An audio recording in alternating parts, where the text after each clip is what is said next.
Are we? The tide is rising, and so are we. The tide is rising, and so are we. This is where we are called to be. This is where we are called to be. The task is mighty, and so are we. The task is mighty, and so are we. The task is mighty, and so are we.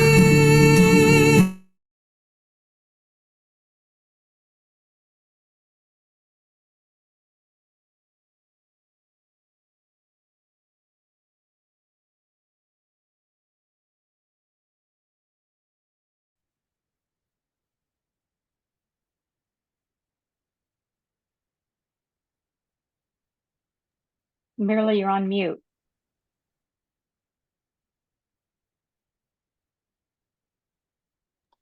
I have this great slide show for you, and for some reason the slides are not advancing. So I'm going to try one more time.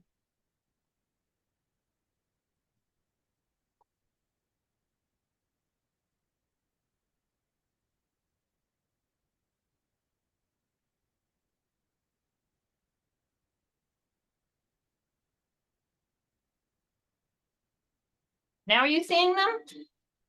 The tide is rising, and so are we. No, we're only seeing you. But you And look so beautiful. are we. The tide is rising. Okay, never mind. Does Amy have it? Could she try and run it? It worked so great when we practiced just now. Okay, it's 8:01. Let's see. Can I give it one more try? Wait, let me just see one thing. Sometimes if you just start all over again.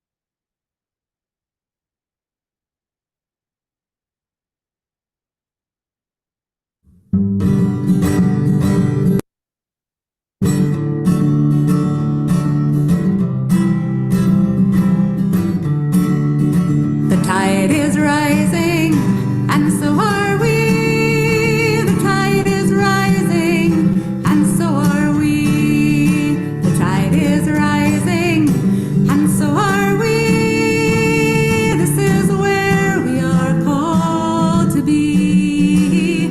This is where we are called to be. The task is mighty, and so are we. The task is mighty, and so are we. The task is mighty, and so are we. This is where we are called to be. This is where we are called to be. The land is holy, and so are we. The land is holy, and so are we. The land is holy, and so are we. This is where we are called to be. This is where we are called to be.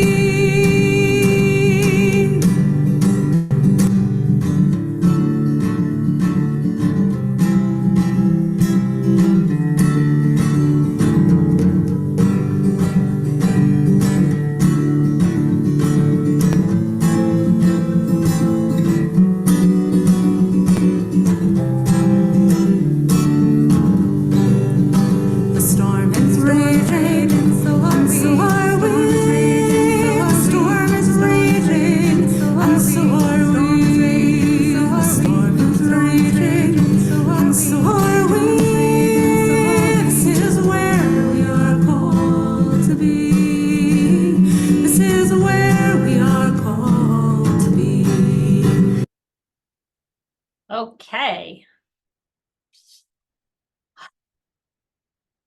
I think that was worth it, don't you?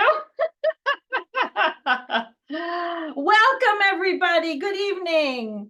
Hine ma tov umanaim shevet achim gam yachad.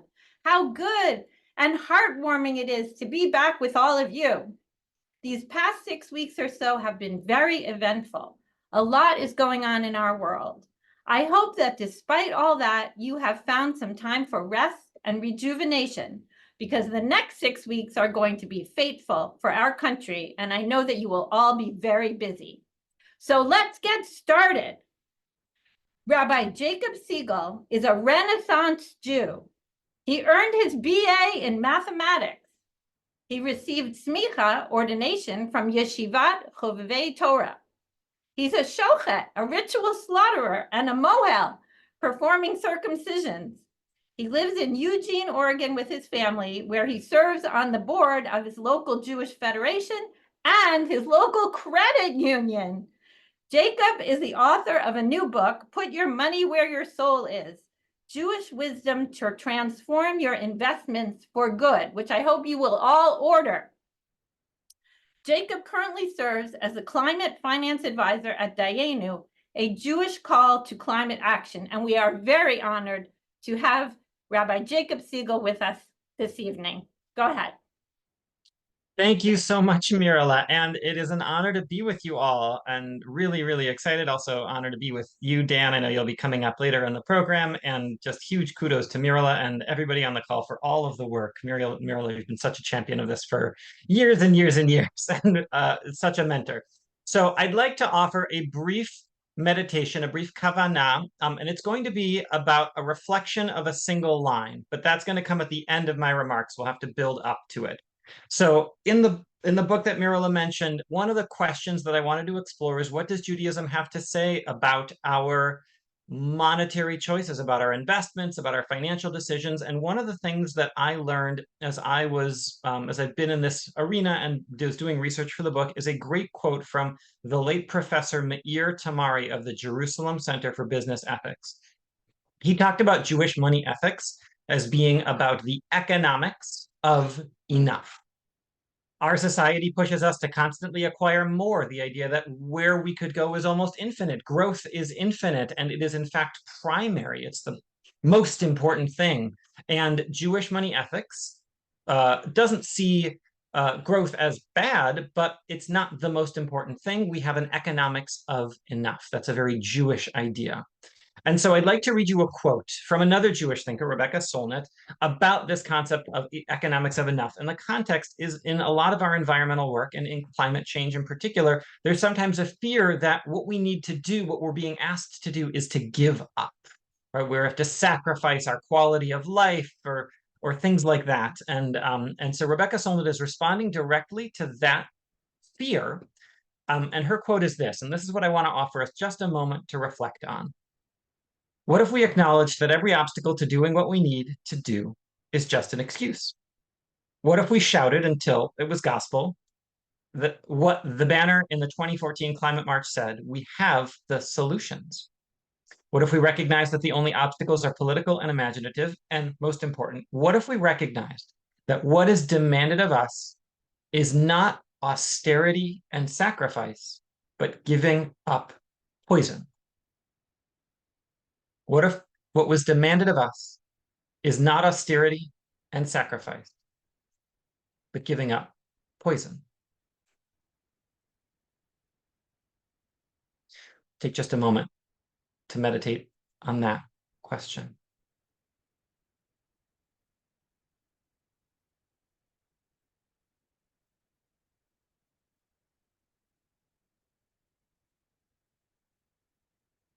Thank you. So as we continue this work, may we all be blessed with the opportunity to think about what is enough, and to recognize that the world that we are building together is a world that is not a world of sacrifice. It's a world of joy and rejuvenation, and full of so much love and community. Back to you, Mary. Thank you so much. That is a wonderful way to start our meeting. It's not about giving up. It's about all we gain. Thank you so much for being with us and for all the inspiration you provide. And now, Yasher koach to all of you. After a person reads Torah, we say Yasher koach. It's our way of saying, good job. You upheld the Torah and may you do it again. On August 8th, many of you participated in the Jewish Earth Alliance Tisha B'Av Lobby Day. You raised your voice for people and planet in a holy way, and you deserve a big Yasher koach. I'm honored and delighted to call on Rabbi Melanie Aaron and Dr. Phyllis Blumberg to report on our lobby day.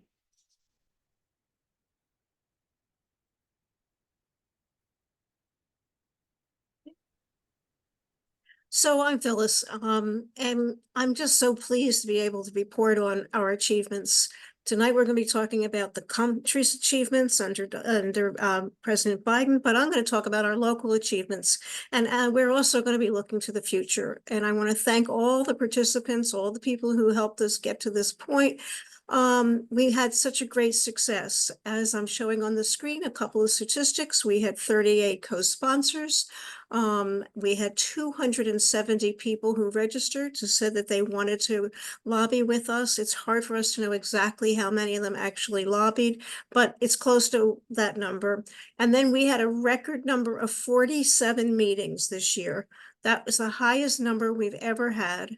We discussed important issues with the senators that the senators need to address, and some of them are already talking about these issues, and we're hoping to move the needle along further. We also found out from our responses from a survey that not everybody, but many people want to be further involved. Now, if I can advance my slides. Okay. All right, nope. So our co-sponsors are a combination of small congregations, individual Jewish climate action activities, and also national organizations. So together, what we asked our co-sponsors to do, not to give money, isn't that an interesting concept, but to promote what we're doing, but to say, would you try to get more members? And I think this model worked because that's why we had 270 people interested in lobbying with us. So, our meetings with the senators, we had 47 meetings, as I said. We met in the senators, we met in 26 states. That's also a record high for us. We've never had that many states represented. We had met in states where there were many Jews, such as Florida, California, New York, and Pennsylvania. But we also had new meetings this year where there's few Jews. And that's something that we want to be working on further in the future. We met with Democrats and we met with Republicans, and people are starting to hear about us. We had an easier time this year arranging meetings with the people we've met with in the past. And I think that's an absolutely wonderful sign that we're starting to have name recognition. So people are looking to us as Jews, as people of moral conviction and of values, to talk to our senators' offices. So we had a survey of the respondents, and we asked people, this was the first time we did that. And we do appreciate the many people who got back to us, and many people said that they would like to help us organize future lobby days. They want to be more involved with the Jewish Earth Alliance. And we are getting back to all the people who said they want to be further involved. We're already starting to make these conversations. And then we also asked if people want to have us come and talk to you, either remotely or in person. And we've got a very large group of people who said they would love to hear from Jewish Earth Alliance. So we are once again starting our efforts to have a speakers bureau. We would love to have people suggest topics, or we will also suggest topics that we can speak on. The first one we can always talk about is, what is Jewish Earth Alliance? What do we do, and how can people get involved? And it's not too late for you to ask us to speak, or not too late to volunteer. We're always looking for new volunteers. And of course, the Jewish cycle goes on, and we are already thinking about the Tu B'Shvat lobbying. That'll be on Thursday, February 13th. So we are already thinking about what we're not the topic, because obviously it's too soon to talk about the topic, but how are we going to manage it? What are we going to do? Just to remind everybody that come January, we have a new Congress. So even the issues, all the issues that did not get passed in the past 2 years, we have to reintroduce, and we have to start all over again. So we may be talking about some of the same issues that we've talked about, and they may sound like, oh no, we've already done that. Well, we've got to keep at it until they get passed. We will be talking with some new senators, because some of the people we spoke to are retiring. And we're also working on continuing our relationships that we're building with the ongoing senators and offices that we've had. So that's important. This past time, we tried something new where we tried differentiating, taking talking points to different types of senators, Republicans and Democrats, those who are familiar with Jews, those who are not. And we're going to be working on that. We have a larger group of people who are helping us out, write the talking points, who have more experience with some of this. So in general, we are looking forward to an absolutely fabulous time together on Tu B'Shvat.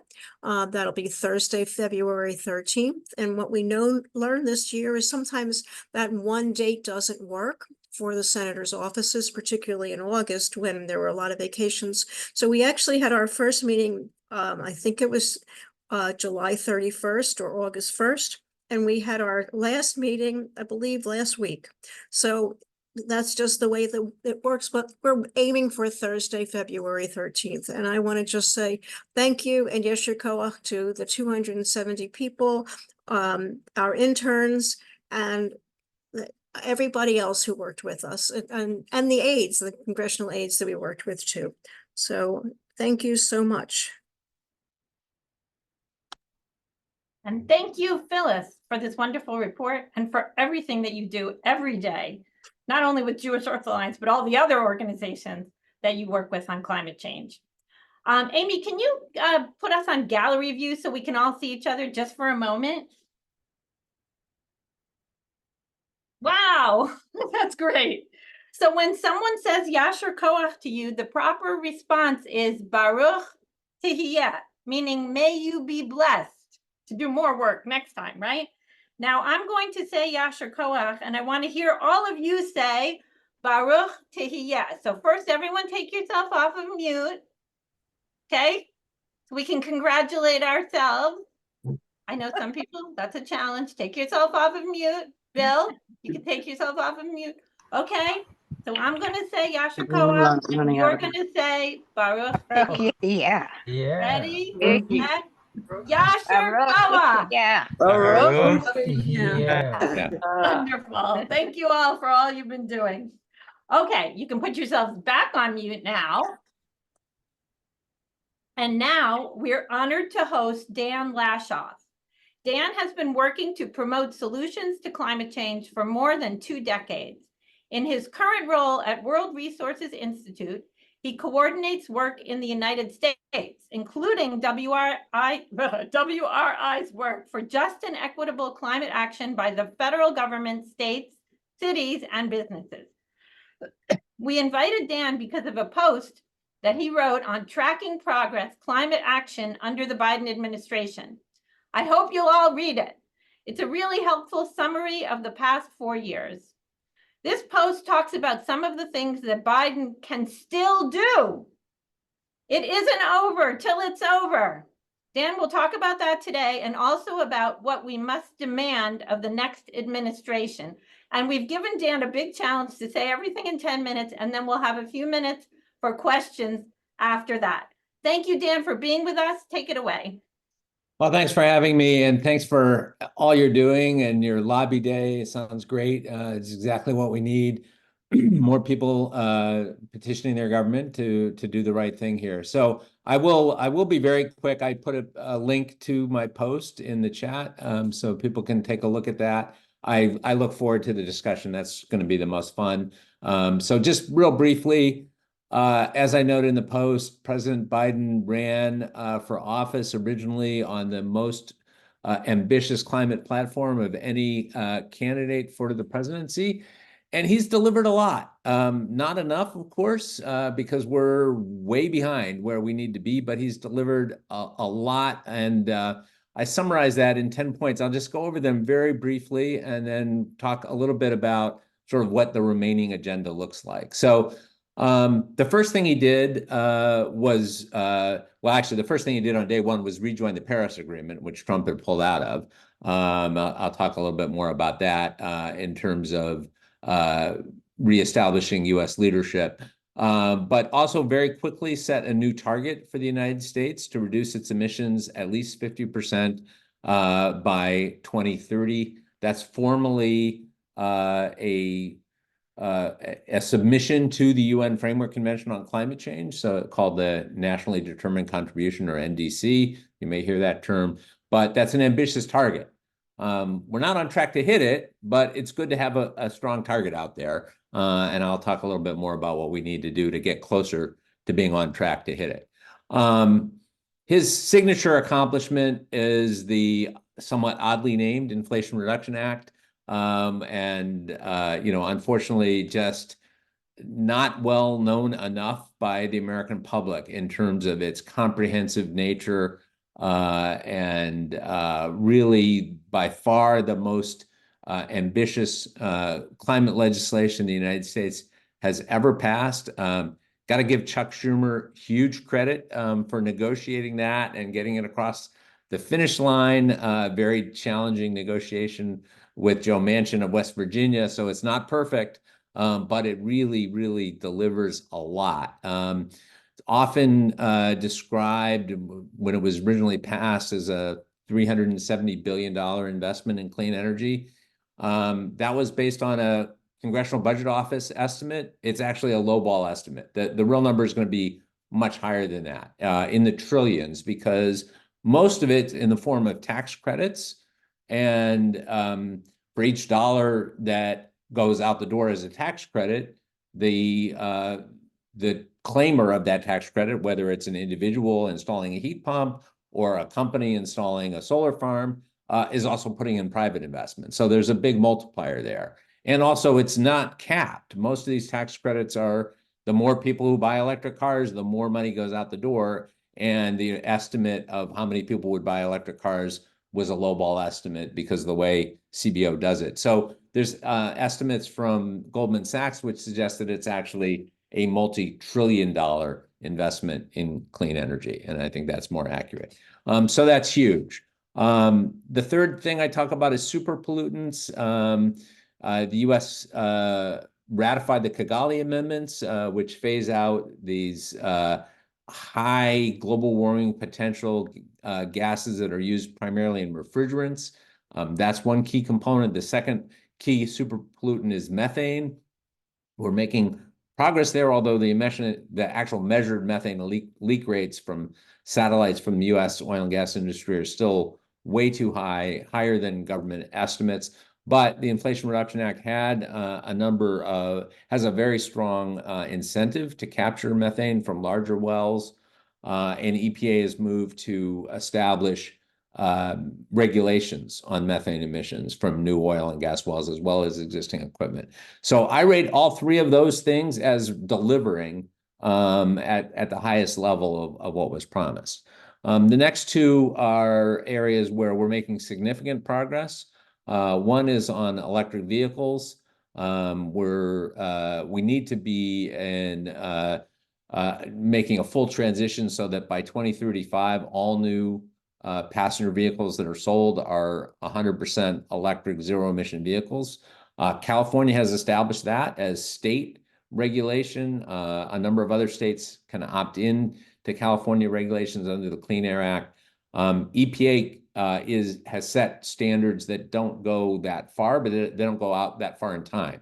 They go so far through 2032, and the standards are pretty strong. They're consistent with getting to 100% clean by 2035, but we're not there yet. So I would call that significant progress. I think the biggest challenge we continue to face is the charging infrastructure.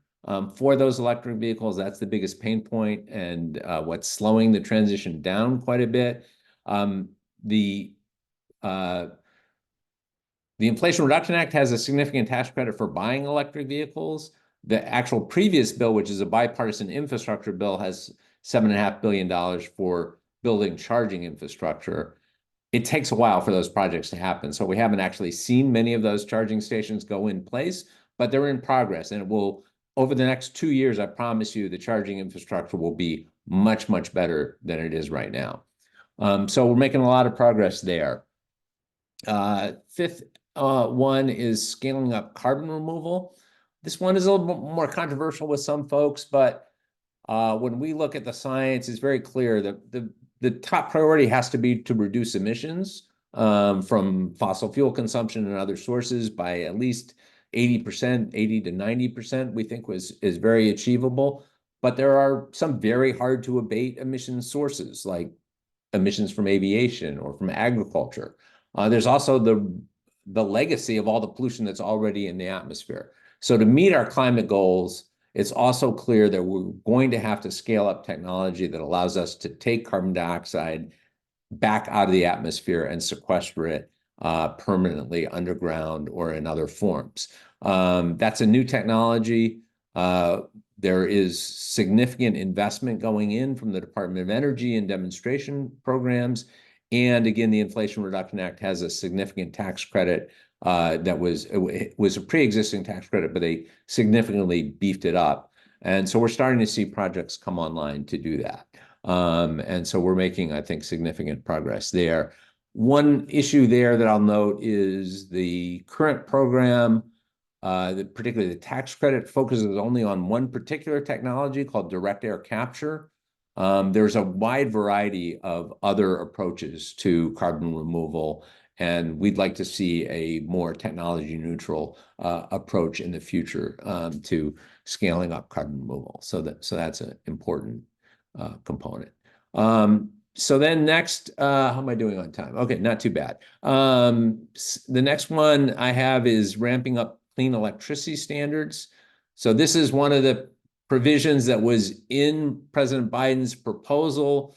Initially would have actually had a mandatory requirement to reduce, to get towards 100% clean electricity delivery, which is really the key, not just to reduce emissions from the power sector, but also to get the full benefits of electric vehicles and home electrification, et cetera. So really the cornerstone of eliminating pollution from our economy is electrification with clean electricity.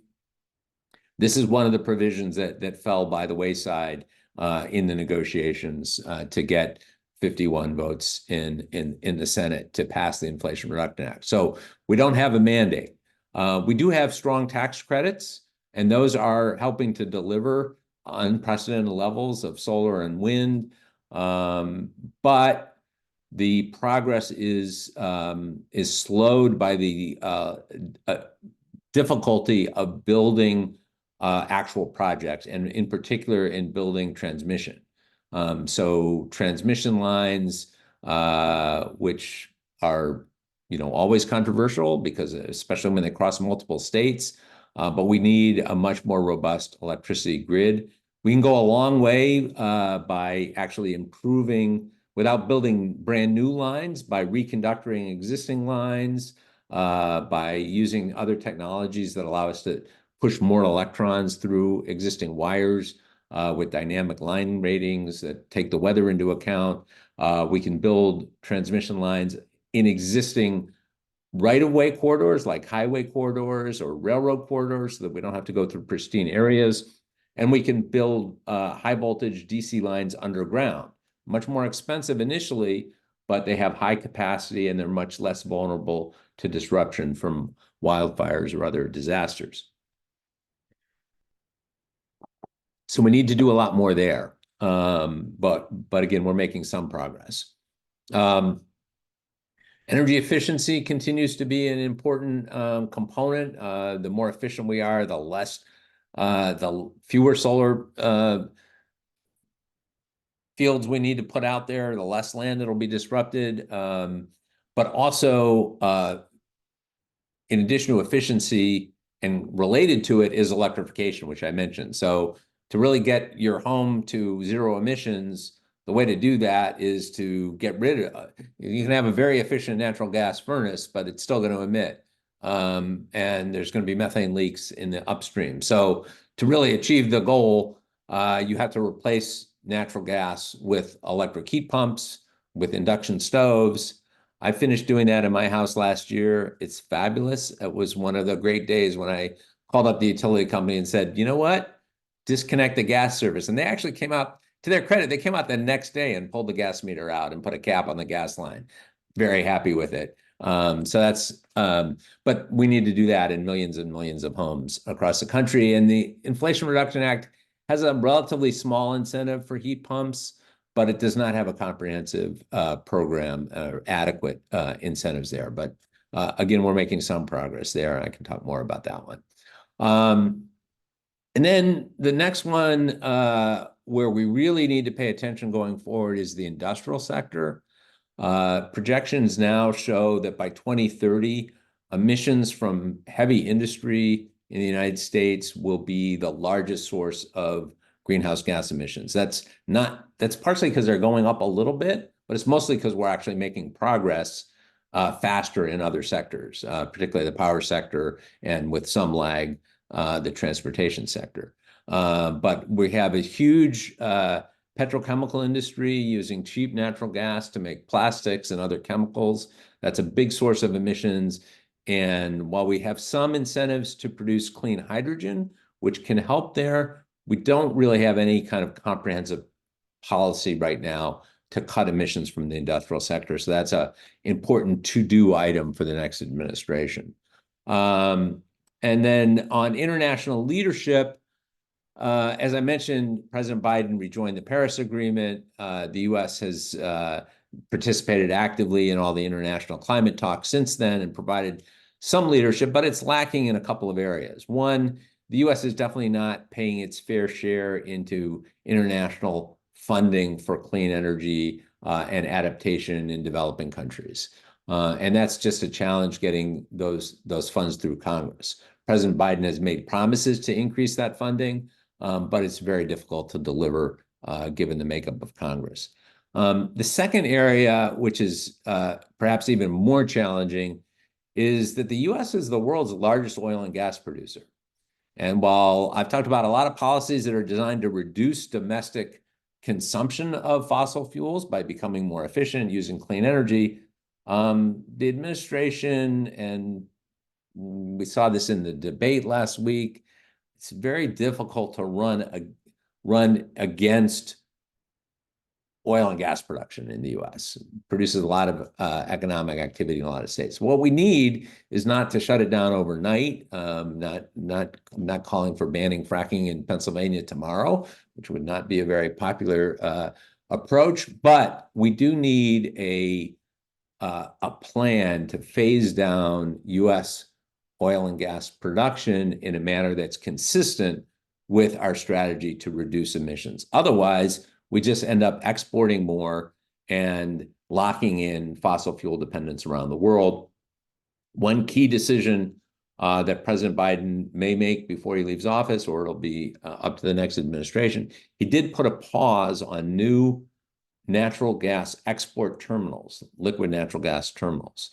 And that was a very highly controversial decision. There's efforts in Congress to require him to approve these pending permits, but he put that pause in place, saying that we needed to study the full impact of increased natural gas exports around the world. And so that is in progress, and it will be a very important decision going forward. And then the last one I put on here, the only one that I marked as off track fully, is at the end of the day, we need to have a comprehensive economic incentive that favors clean energy over polluting energy, and that means some form of a carbon price. And I'm very ecumenical about this. It could be a carbon tax. It could be a cap with a market trading mechanism that transmits that price across other sectors. This is something I've worked on for decades. The politics are challenging. We do have it in California, California Cap and Trade Program. The Northeast states have a carbon price that's quite low, but at least it's there on emissions from power plants. But we don't have a national carbon price, and it's something that we will ultimately need. But the politics of it are very challenging. So let me stop there, and happy to entertain any questions and discussion. Wow, what a great overview. Thank you so much. You covered a lot there. Before we turn to the questions that people are putting in the chat, I have one question, which is, what are there one or two things that you think can still happen between now and January that we should be watching and maybe working on? Well, there's going to be continued implementation of the Inflation Reduction Act. A lot of the regulations that it calls for have been issued. They're in the form of guidance from the Treasury Department on how you claim the tax credit for a geothermal heat pump, for example, or things of that nature. There's a couple of important ones that are still pending. One is the guidance for the clean hydrogen tax credit. It's actually a very generous tax credit for making hydrogen, but how you calculate the emissions, so it depends on how clean it is how much credit you get, up to $3 a kilogram. But there's a important decision to be made about how that is calculated. So we've called for a very strict rule to ensure that if you're making hydrogen from electricity through electrolysis, which is potentially the cleanest way to do it, that you're really using new renewable energy to do it, and not just using the grid and having some kind of contract that says you bought renewable energy, but in fact, it's a mix of renewable energy and fossil fuel that's still on the grid. So that's one important decision that will be made probably before the end of the administration. Another one I mentioned might be on the natural gas permits. And the third one, which they have promised to issue before January 20th, and maybe by the end of the year, will be the next emission reduction target that will be submitted to. So by next year, all countries are supposed to update their national targets. And in this round, it will be to set a target for 2035. So we have the 2030 target of at least 50% reduction. Again, we're kind of probably currently on track to maybe a 40% reduction, not 50. So we need to boost that, but then we also need to set a more ambitious target for 2035. So there's a few other things that are pending. Okay, those are really important things. It means that while we're working on the election, we still have to pay attention to what's happening in the administration. So thank you. Since you went back to the IRA, we have a question from Susan. What safety nets for the IRA are being put up in the case of a Republican president or administration coming in? It's a good question. So as long as the Democrats control at least either the House, have a majority in the House, the Senate, or have the White House, then there won't be any changes to the IRA, right? Because you won't be able to get it through, or any significant changes. If the Republicans have control over all three, then it's potentially on the chopping block. It was passed through budget reconciliation, which means just a simple majority, whatever happens to the filibuster, and so they could modify it with a simple majority. However, there are already, I think, 18 House Republicans on record saying, hey, these clean energy investments are happening in my district and don't mess with them. So we're hopeful that the core climate provisions of the IRA will survive. I would expect, again, if the Republicans take full control, they will make some changes of some elements of it. They'll almost certainly gut the provision that gave the IRS the ability to actually collect taxes that are due, because for whatever reason, Republicans seem to like tax cheats. But that was kind of one of their top criticisms. How the clean energy provisions fare, remains to be seen, but we're hopeful that a lot of them will survive in any case. Thank you. There are a couple of questions here about communicating to the public about the benefits of the energy transition, and how do we get people to understand that they need to vote to protect this progress that we're making? And you've been working on this for a long time, so maybe you have some thoughts about that. Yeah, I mean, it's challenging because people don't necessarily see it directly in their everyday life. One of the projects that we have, one of my favorite ones, that is designed to really demonstrate the benefits of clean energy in communities across the country is the EPA electric clean school bus program, but it's mostly supporting a conversion to electric school buses. So for anybody who's standing at the bus stop with their kids or riding a bike behind a polluting diesel school bus, they're awful. And they're putting pollution right into the lungs of our most vulnerable people in the US. So kids who are very, they breathe more air compared to their body weight, et cetera. So the health effects are well documented of diesel pollution. And so we prioritize that as one example that would be very visible. So I think pointing to visible benefits that people can recognize is like, who wants their kid to ride to school in a bus that's spewing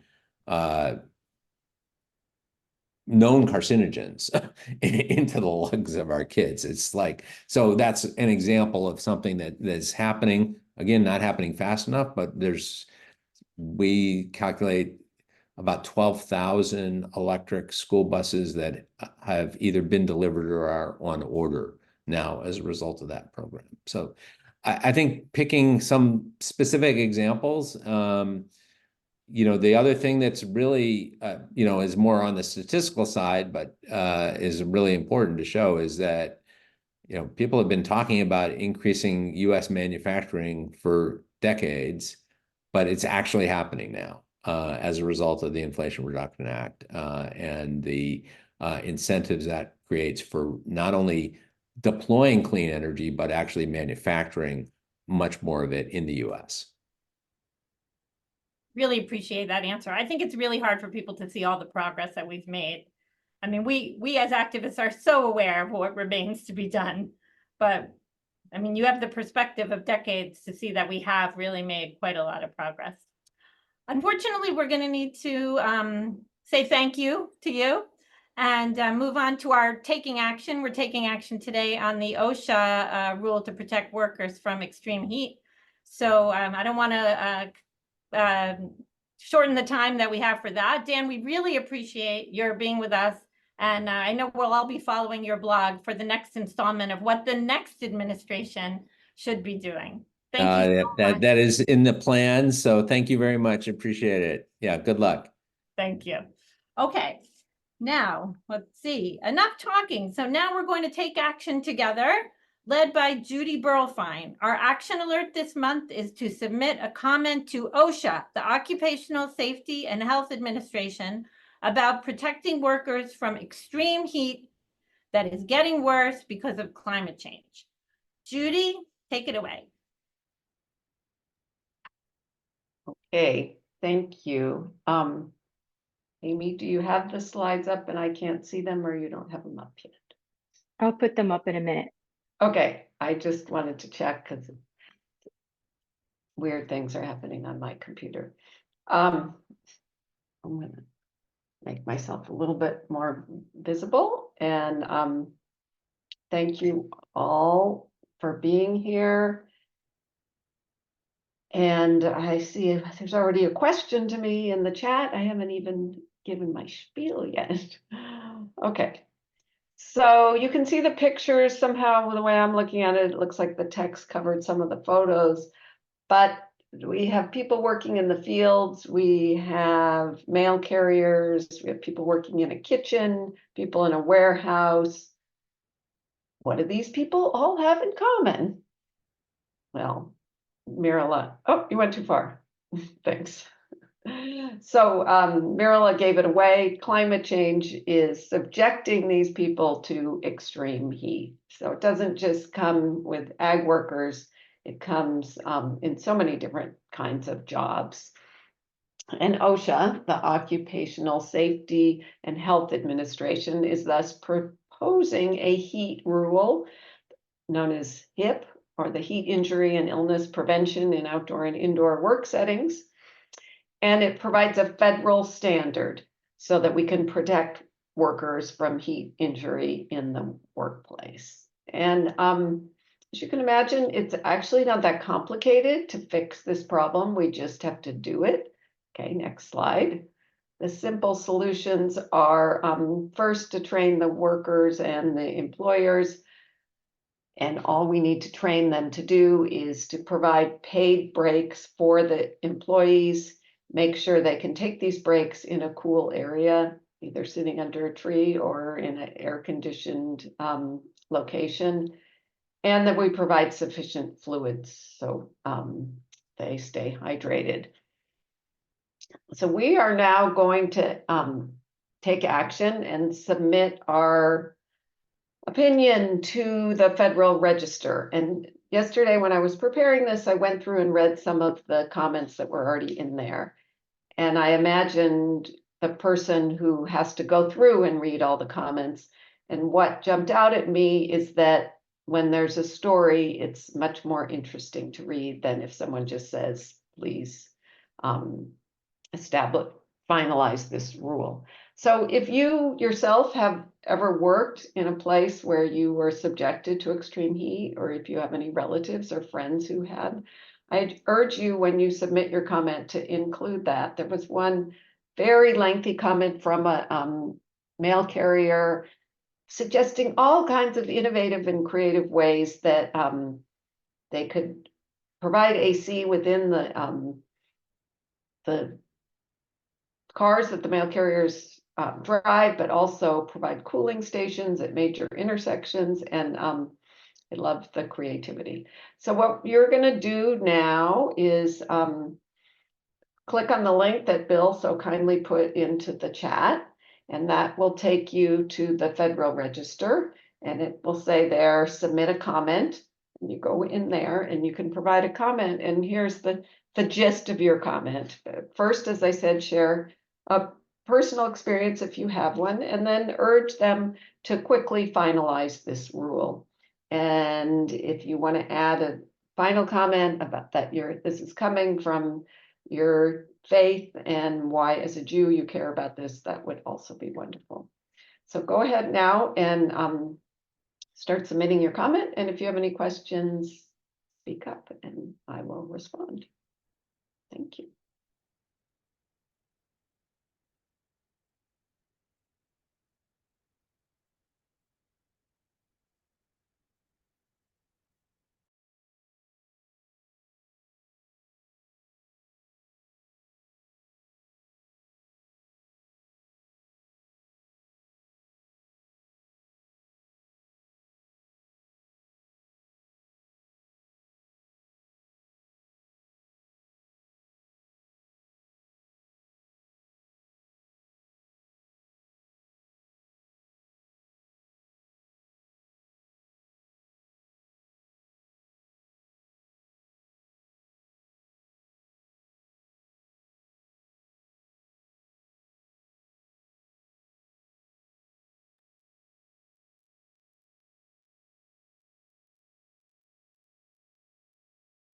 Okay, there's a question from Scott Lewis. I don't know if your question is on submitting the comment or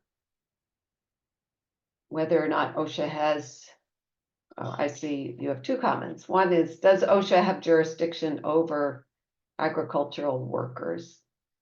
That's a good question. I don't know the answer. Yeah, I did. Actually, I just went to the website and it does say it does, but it has a stipulation that it's under their jurisdiction, this is why I raised the second question.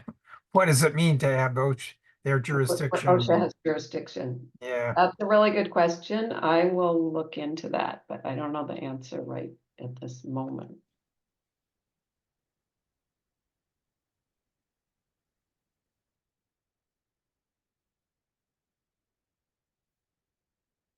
And once you've submitted your comment, let us know in the chat so we can thank you and applaud you.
And Scott, in response, OSHA does not have jurisdiction over state, municipal, or volunteer fire departments.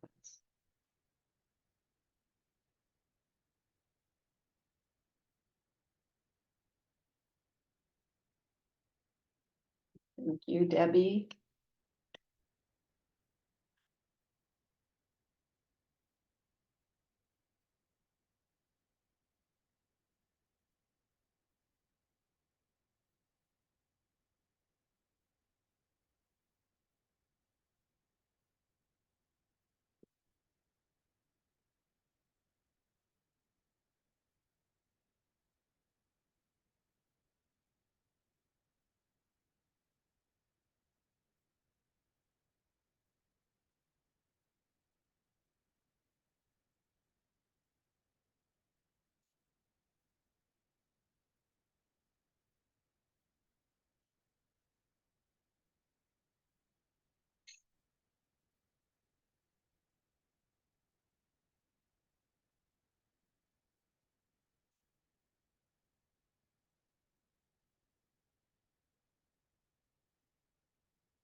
Thanks for checking in and letting us know that you submitted. We have a few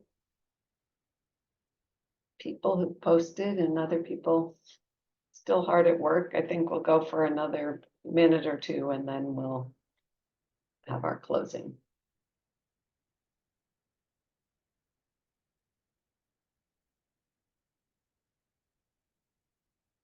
If you want to follow in Mirala's footsteps and paste what you wrote into the chat, it's fun to read different people's experiences.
Judy?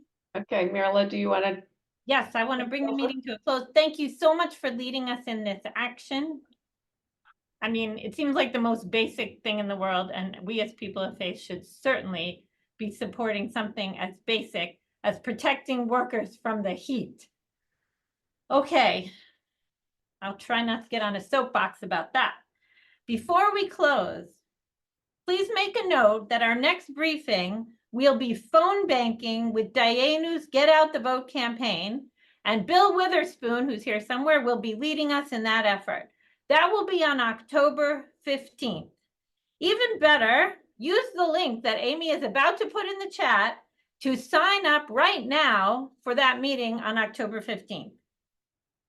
And I want to mention that you don't have to wait till October 15th because Dayenu has many Get Out the Vote phone banking sessions scheduled between now and then. So you can start now if you like. Finally, today is the 14th of Elul. It's a full moon. If you look outside, September's full moon is known as the harvest moon because the bright moonlight would help farmers, or does help farmers, harvest their summer's crops. Tonight's full moon is also a super moon, meaning that the moon will be as close to the Earth as it ever is in its elliptical orbit. It will appear especially bright. I invite you to go to the window or even outside and take a good long look and let the light of the moon remind you that the work we do together is not just about the phone calls, the emails, and the meetings. It's about returning to a loving relationship with nature, with each other, and with the source of life. Let me wish you a Shana Tova, a Happy New Year, and see you on October 15th. Thank you.